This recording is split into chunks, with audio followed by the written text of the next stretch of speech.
Alright, I am recording this one right through YouTube because I don't feel like dealing with the software that I've been using. It seems to me that it's come out of sync a lot of times, so I'm just recording and uploading right from YouTube. And then what I'm going to talk about this time is, well, let me preface it first.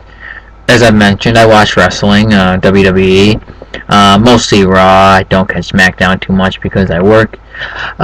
Something that's been kind of irritating me a lot, especially recently, since they've really started pushing it.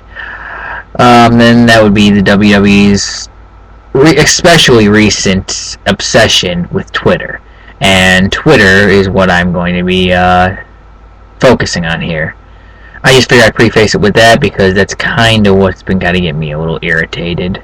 I have a Twitter, I do. I haven't had it long, a few months. Funny enough, the only reason I made it was to follow a particular wrestler, being Zack Ryder.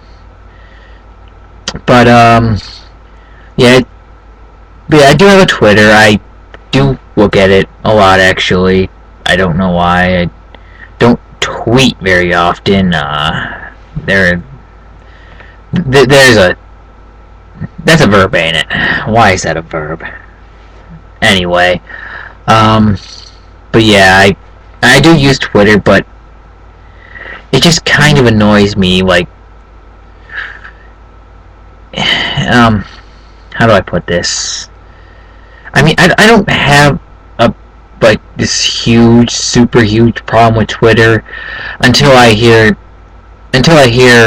things like it getting hoarded out in the media, and then in my case specifically, that would be WWE. It's just because what they do there is recently they literally during a broadcast if something's trending, they're gonna let you know it's fucking trending, and you know what? I do not give a shit. And which was especially bad during a few Rock promos where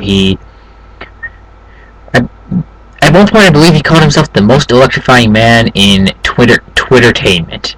Really? Are you serious, bro? Twittertainment. That's what... Oh, and let's not forget the Cena's lady parts trending worldwide comment. That was fucking cute. It gets really annoying. And, I mean... I haven't really paid much attention to Twitter until like, I mean, I've known about it for years when it started. I didn't know what it was at first, but just hearing things about following on Twitter and it's just a little. I mean, it's cute. Don't get me wrong, it's cute, but it's one of those things where it's like the people who fucking tweet obsessively and constantly, it's like, does anyone really give a shit about what you're doing at every second of every day? It's like, throw a few here and there, that's fine, whatever, I don't care, but it's like,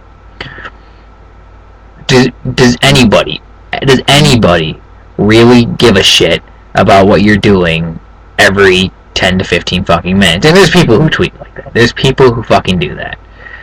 And personally, I do not understand it. I've had it for a few months. I have a little over 100 of the stupid things total. But it just doesn't. I just don't quite understand what the obsessive need for some people is to play on that obsessively.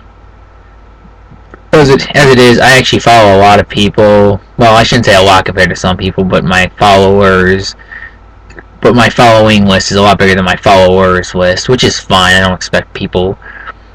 I don't have people to expect to follow me in the first place, which is I don't tweet much at all to begin with, so that's fine. But I follow a decent amount of people, a little over 40, mostly wrestlers, believe it or not. But yeah, it's a cute little thing, but I think some people put a little too much stock in it, and especially when I'm watching an episode of Raw, I really do not give a shit what is trending. And yeah, I think that's about it. Okay, I think I'm done with that for now, and I will I'm sure I'll make a video sooner or later. Somebody would give me a good topic to talk about. You know who you are. Anyway, I am out. Peace.